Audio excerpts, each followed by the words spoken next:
Aloha, my name is Eliza Lathrop.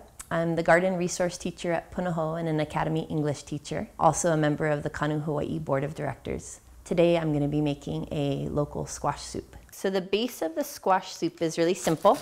We're just going to start off with a couple onions. I really like garlic, so I'm going to add a whole head of garlic. So I'll start with just some olive oil in the pan.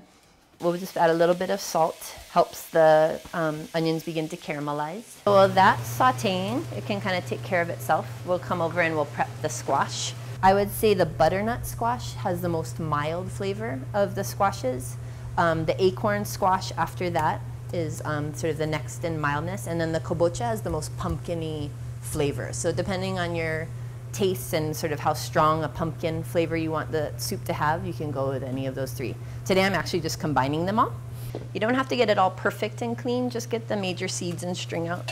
And then what I'm gonna do is just put all of these little guys face down. It is kind of important that they all can lay flat in the pan. Pour some water. So not too much, but just make sure it's all over the side of the pan. So now we're gonna put this in a preheated oven, about 325. So this squash is done cooking. The water has all evaporated. So we're just gonna scrape it out. Be careful, be gentle. Just because the skin gets so tender, it's gonna wanna fall apart. It's okay if a little bit of the skin ends up, like, I don't worry about it. You just end up blending it all up. This is why it's important for it to be organic. You don't want chemicals in the skin. The only other thing that we still will take care of is just blending the soup together. Get out one of my favorite kitchen tools, my Vitamix. You can do it in a regular blender too. It doesn't matter the order that you blend things in, so I might start by just taking all of my onion mix. I'm just gonna add some stock. I usually go through one of these quarts of stock for a recipe. Just start adding in the butternut squash. I like to use whole milk, but you can definitely use skim or 2% or non-fat.